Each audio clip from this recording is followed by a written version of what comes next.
Hey guys, SoCal Val here. You are listening to the Hitting the Turnbuckle podcast.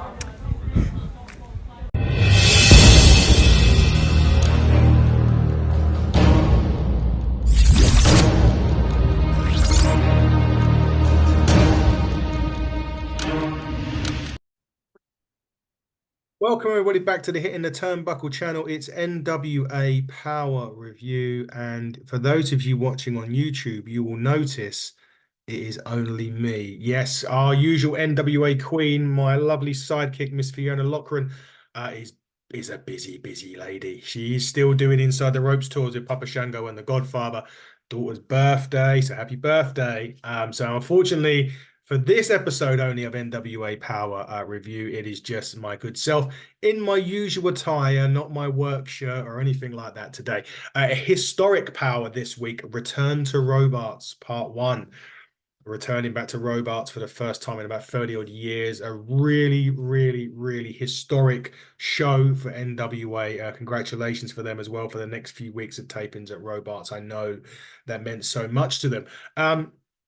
The intro this week was the Immortals and the Clowns. So the Immortals, the current US Tag Team Champions, are going against the Brothers of Funstruction in a main event. It was a really good opening package about that. Also about the other clowns have kind of been in the gold, kind of out of it, now back into it. It takes us straight to the commentary booth. Joe Garley, Danny Dills, and Timmy Thunder, Tim Storm at the commentary booth for this particular episode. Anyway, and it started with Daisy Kill and Talos versus the debuting Heavenly Butterflies. No, not the Heavenly Bodies, the Heavenly Butterflies. First thing I've noticed about this, and it looks like it's going to be going forward, especially at Robarts anyway, proper entrances. They actually have normally they come out of the entranceway, they have their pose, and then the next thing you know, they're in the ring. Not Robarts. Special. You get the full-on entrance into the ring. Very good. Good tag team match this, actually. Heavenly Bodies, I got it wrong, see. Heavenly Butterflies gave a good account on themselves, especially against Daisy Kill more than anything else. So they done really well until the tag was made to Talos, the big 7-footer.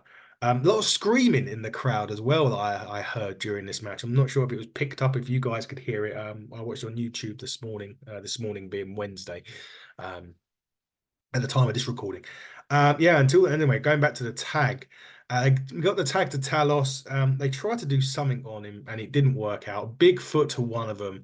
Humongous choke slam to the other one. I think they're still trying to get him up off the floor after that. He was gone. 1, 2, 3. Daisy Kill and Talos pick up the victory. Interestingly enough, they go backstage at this point to an interview with Dak Draper and Mims, who are tag team, Magnum Muscle. But in the next week on NWA TV, Mims is putting up his title, the US title, against Dax. There is an important side note to this.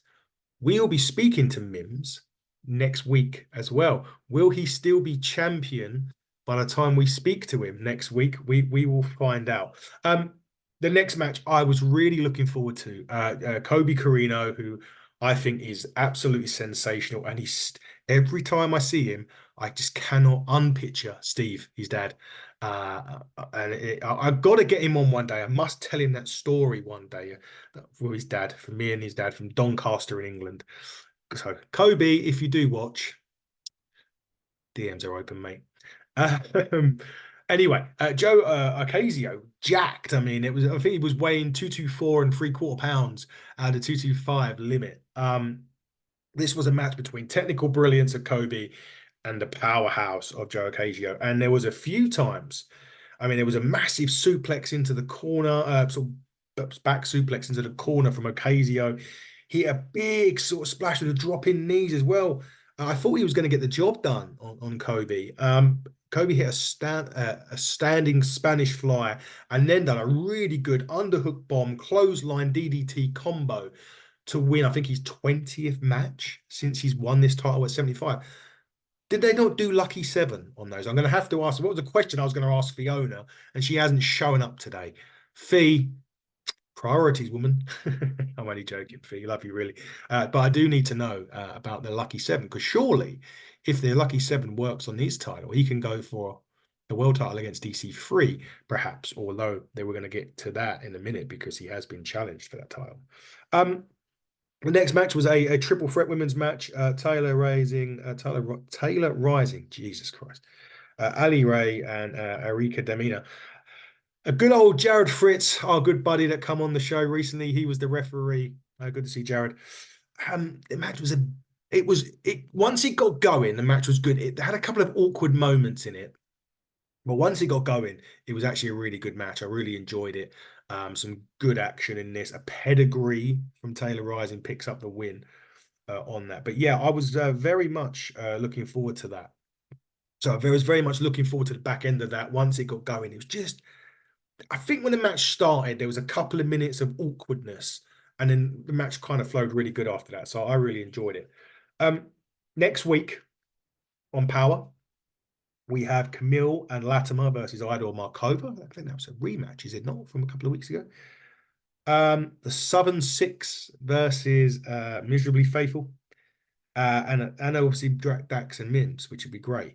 Then the Southern Six had an interview with Kyle about how they've been everywhere, pubs, clubs, theme parks, golf courses, eating hot dogs, and no matter what else. There was a funny bit where I think Thrill Billy was polishing Kyle's head with his little thing that he got out of his suit. I mean, that was fantastic. Now, if Fiona had been here, I would have done the whole Southern Six finish and walked off. I would have said, if you're hot, you're hot. If you're not, I would have left. Fiona, absolutely abysmal behavior.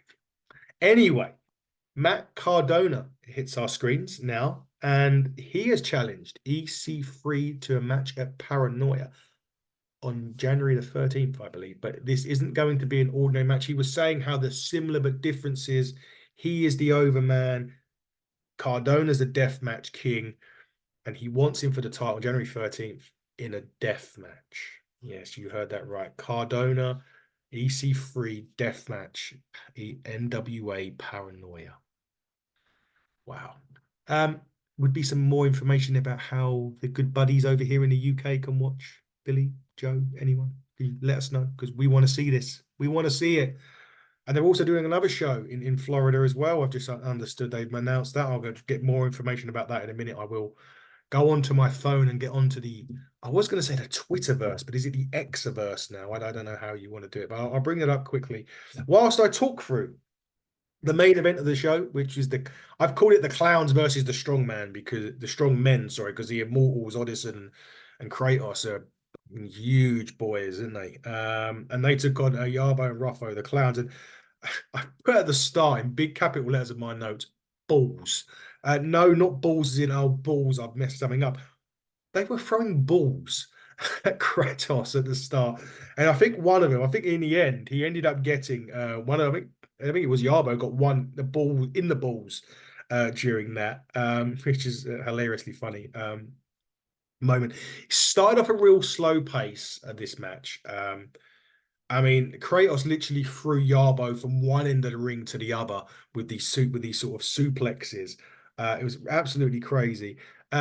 Timmy Thunder or Tim Storm, he made a joke about the clowns, and they went, "Oh, maybe they're going for the jugular." And Jesus Christ, Tim Storm, don't give up your day job, my man. But we do want you on the show, yeah. But my goodness me, Dad Jokes Anonymous have called. They've stole their material, Tim. But the match was actually really good. It was looking at when the clowns got the upper hand, you thought maybe the titles were going to change, and then the kids come out. Not talking literal kids. Wrong show. The tag team, the kids, come out and attack the clowns for the DQ. A big brawl breaks out at that point, and yeah, the clowns win by DQ. But another match where the clowns don't get the job done, which is yeah, interesting. So we want to see what happens with that. If they get another title match, surely they deserve a rematch because they didn't lose. Yes, they didn't win, but they didn't lose. It's a really interesting episode of Power. A great start on their return to Robarts. I'm looking forward to Robarts next week. So back to the news that I was going to say. There is a late night show after Paranoia that NWA are doing, and it is with CCW Wrestling, Viva Revolution. It happens after Paranoia at the same arena, I believe, yeah, Fort Lauderdale, Florida, Revolution Live, 100 Southwest and 3rd Avenue, after Paranoia.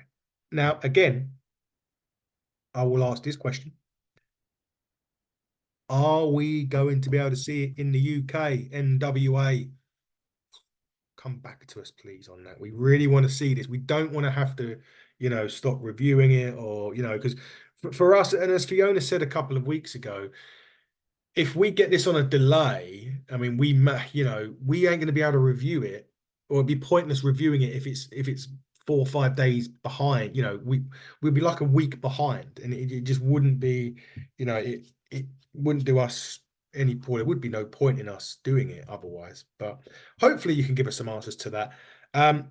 And also, and happy birthday to Kylie from Pretty Empowered. Yes, you had your birthday. So happy birthday for yesterday, Kylie. I hope you had a great day.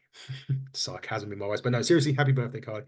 Hope you had a good day. And again, the DMs are open if you want to come on the show, please. That is it from the NWA Power review show. It was a really good episode there. Look, we're going to be back this week with Eric Bischoff, part 2. Looking forward to that. Fiona will definitely be back next week for the NWA Power Review Robarts part 2. Well, I'm assuming she's back next week. I'm hoping she doesn't but no, she has said she'll be back next week, so we're looking forward to that. But guys, just follow us on Twitter. Just type HTT Buckle on Twitter, hitting the Turnbuckle podcast on all other socials, and you will see us on there. Sponsorship announcements are dropping as well. They would have dropped by the time this aired, so congratulations, and people will see. I'm not going to give it away. You'll have to view the video that is going to air on Instagram on Wednesday, or it would have aired on Instagram on Wednesday. But yeah, we'll be back with that. I'm going to be back with AEW stuff with Dave as well.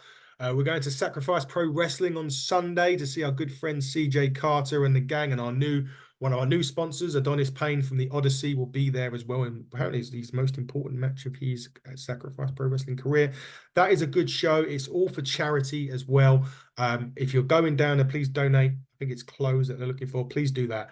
And I'll see you there on Sunday. But guys, this has been the Hitting the Turnbuckle podcast, NWA Power Review. I have been your host, Adam Cousins. And until next time, everybody, buckle down and stay safe.